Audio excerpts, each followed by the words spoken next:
A volta do feriadão, o fluxo de veículos nas estradas é intenso no retorno para a capital. Mulher é assassinada quando amamentava. O crime foi na noite de ontem, no bairro Nossa Senhora de Fátima. Veja também como foi o desfile militar neste 7 de setembro e o significado da data para o país. E na segunda entrevista ao vivo com os prefeituráveis, Issa Abraão, do PDT, é o convidado de hoje. Agora, uma crítica na TV.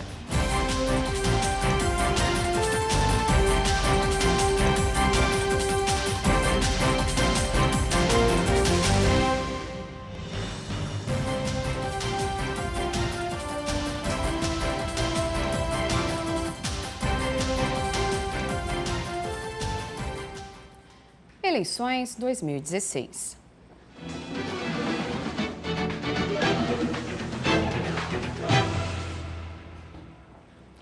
A Crítica na TV dá continuidade hoje à série de entrevistas ao vivo com os candidatos a prefeito de Manaus. A ordem foi definida por sorteio, com a presença de representantes de todas as coligações. E o regulamento foi homologado junto ao TRE.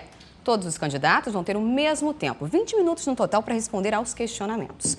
E o nosso convidado de hoje é o candidato do PDT, Issa Abraão. Boa noite, candidato. Seja bem-vindo aqui ao A Crítica na TV. Boa noite, Amanda. Prazer estar aqui. Prazer a todos que nos assistem nesse momento. Boa noite, candidato. Nesse momento, começa a contar nosso tempo de entrevista, que é de 20 minutos agora na regressiva. Candidato, o senhor fala em sua campanha que fez aliança com o povo. Isso. Né? Mas a gente sabe que em março o senhor mudou do PPS para o PDT. O senhor considera importante ter mais visibilidade, apoio de grandes partidos políticos para ter mais tempo de televisão, conseguir expor melhor suas propostas para os eleitores? Depende. O político ele não pode vender a alma para ganhar a eleição. Quando você muda de um partido em que você não se sente bem, em que você não tem a competitividade eleitoral e muda para um outro que lhe dá essa competitividade eleitoral, que tem tradição, que tem ideologia, é um processo natural. Até porque eu não sou de ficar mudando de partido a qualquer momento. Eu só mudei uma vez. Então, eu realmente estou muito feliz, muito contente dentro do PDT, que nessa eleição não me pediu para ser candidato a vice, e sim candidato a prefeito, no caso, cabeça de chapa. Falando de mobilidade urbana agora, das suas propostas, coincidentemente eu li em vários planos de governo falando sobre o transporte fluvial urbano, né, que ligaria os bairros pela orla de Manaus, mas consultando alguns especialistas no assunto, falam que economicamente seria inviável, por conta do tempo de deslocamento, que não seria interessante, o valor da passagem, de repente, também não seria aí muito apreciado pelos passageiros, e também a gente teria que ter um porto só para isso, teria que pensar no deslocamento do passageiro até esse porto, para depois ser ligado aí aos terminais de integração. Então, o que o senhor acha dessa questão? Primeiro, esses especialistas que você consultou não estão com nada, desconhecem realmente como funciona a cidade de Manaus. E te explico com muita veemência isso. Primeiro, depende da potência. O deslocamento do hidrobus, o deslocamento do aquabus, ele depende muito da potência do motor. E isso é o que fará com que a população tenha mais uma opção de modal. A ideia é você integrar vários modais, é você conseguir integrar mototáxi, táxi, transporte alternativo, transporte executivo, o transporte convencional de ônibus, mais o transporte fluvial e criar outras alternativas, entre elas o BRT, que é o sistema rápido de deslocamento de ônibus, o veículo leve sobre trilho. Então você começa a estudar toda a cidade de Manaus e de tal modo que você dê opções para que a população possa se deslocar com rapidez e eficiência. E eu te digo isso porque quando eu fui secretário de obras durante 11 meses, o próprio Banco Mundial constatou a viabilidade desse projeto. Então eu tenho o hábito de falar geralmente tudo que eu checo, tudo que eu avalio como verdade em que é possível fazer. Atenderia quantos usuários dia, no caso do modal fluvial? Aí é algo que você, por exemplo, hoje a gente tem uma média de 400 a 500 mil pessoas se deslocando, né, entre idas e tem as vindas, e você poderia dar mais uma opção. Por exemplo, no mínimo 50 mil pessoas poderiam ser atendidas com esse modal. E não precisa, por exemplo, você mexer em toda a orla. Você cria num espaço um mini porto de embarque e desembarque de pessoas para não atrapalhar o desembarque e o embarque de carga, de mercadoria. E essas pessoas se deslocariam para os terminais para continuar ali o percurso pela cidade, para os grandes centros como? Como é que seria esse percurso? Isso, aí você tem que fazer as calçadas, você tem que interligar com outros modais, você dá várias opções para as pessoas se deslocarem. A pessoa ela pode avaliar se ela quer ir de ônibus, se ela quer ir de Mas teria um transporte. percurso de ônibus, então, levando essa pessoa até esse porto? Teria que Tem mudar, como então, tem essa... hoje. Tem como tem hoje. Hoje tem ônibus próximo do Roder, próximo da Feira da Panaí. Você tem o táxi, você tem o mototáxi. Isso já existe hoje. E no quase, quanto seria o preço da passagem desse modal? E você tem que examinar. Você não pode falar de preço da passagem sem ainda sequer construir o projeto.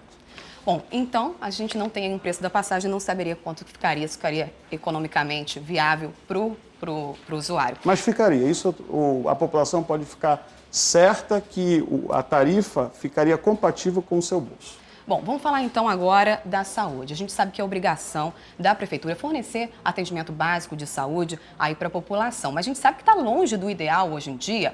O senhor acredita que quantos profissionais seriam necessários e quantas unidades de saúde seriam necessárias para atender a população hoje de 2 milhões e 100 mil habitantes, segundo o IBGE? Se for analisar pelo que é necessário, teria que, no mínimo, dobrar as quantidades de UBS que já existe.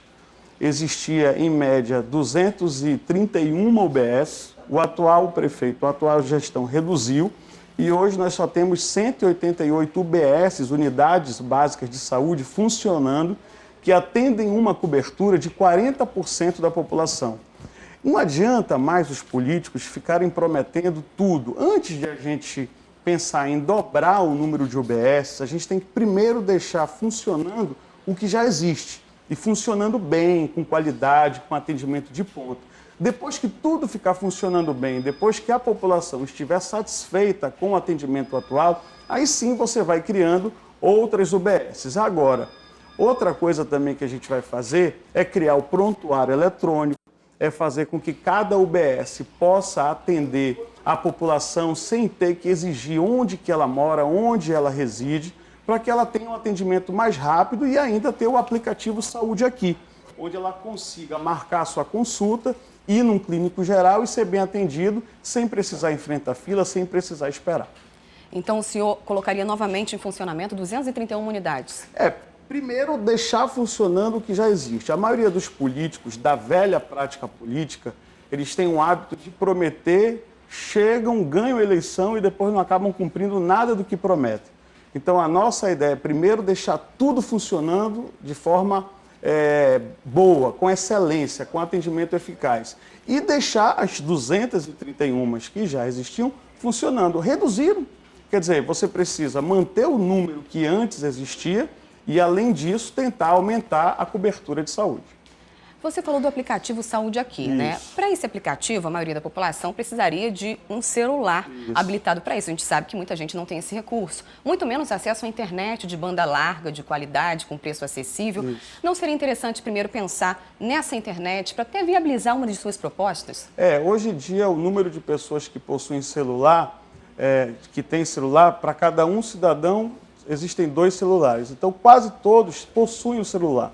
O que a gente pretende fazer? Dotar Manaus de um programa chamado Manaus Conectada e fazer com que a rede de internet na cidade de Manaus possa ter a internet de qualidade. Um prefeito, ele não pode tudo, mas ele pode muito. Vou te dar um exemplo. Existe um programa do Mark Zuckerberg, da rede de Facebook, que é o proprietário do Facebook mundial, que ele financia a instalação, a colocação de internet no mundo inteiro, nas capitais do mundo. Então, o prefeito, ele pode usar a sua liderança para marcar uma conversa com o dono da rede de Facebook para conseguir algum recurso para instalar a internet em Manaus. Isso basta? Não. Mas você consegue recursos do governo federal, usa recursos, por exemplo, da própria prefeitura, as praças. As praças de Manaus poderiam ter internet wireless, poderiam ter um ponto de internet para que a população pudesse usufruir. Os órgãos de saúde poderiam também ter um ponto de internet. As quase 500 escolas de Manaus também poderiam ter um ponto de internet, onde no entorno a população pudesse usufruir de uma internet de qualidade e gratuita. Candidato, a gente sabe que o Brasil vai ser um país de idosos daqui a alguns anos. Em 2030, segundo o IBGE, nós vamos ter mais idosos do que crianças. E o senhor tem algum projeto para o envelhecimento da cidade, até porque a gente sabe que também o rendimento dessa população é de acordo com a aposentadoria e com a pensão. A aposentadoria hoje em dia não é suficiente, tem idosos voltando para o mercado de trabalho, procurando fontes alternativas. Como é que o senhor pensa o envelhecimento da cidade? Primeiro, a nossa proposta é criar o que hoje as capitais mais desenvolvidas estão fazendo, que é o condomínio do idoso. Como é que funciona o condomínio do idoso? É um complexo onde o idoso que precisa fazer a sua atividade física, ele vai ter dentro desse condomínio um parque, onde ele possa fazer a sua atividade física e voltar para casa. Ele vai ter dentro desse próprio condomínio apartamentos. Caso ele precise se tratar, haverá clínica, haverá hospital, onde ele possa fazer o seu tratamento. Se tiver que ficar 2 dias, ele fica 2 dias e depois volta para casa. Ele vai poder também fazer um atendimento de alta complexidade, onde ele poderá também ser atendido dentro desse espaço do idoso. Isso algumas capitais já estão fazendo. Esse projeto é um projeto caro, não é um projeto barato, isso se faz com parceria público-privada e a gente não consegue entregar esse projeto em 1 ano, por exemplo. Nós vamos precisar, no mínimo, 3 anos até a execução do projeto, captação do recurso e início das obras de 3 anos para poder entregar a primeira etapa do projeto. Dessa forma, a gente consegue valorizar a melhor idade e todas as pessoas que cuidaram tanto da juventude, cuidaram tanto das crianças e dos jovens e que agora precisam de um descanso, precisam que a prefeitura lhe assista com muita competência. Candidato, a gente chegou agora nos 10 minutos, a gente vai para o intervalo, daqui a pouquinho a gente volta, continuando nossa entrevista e também com as perguntas da população. É daqui a pouco.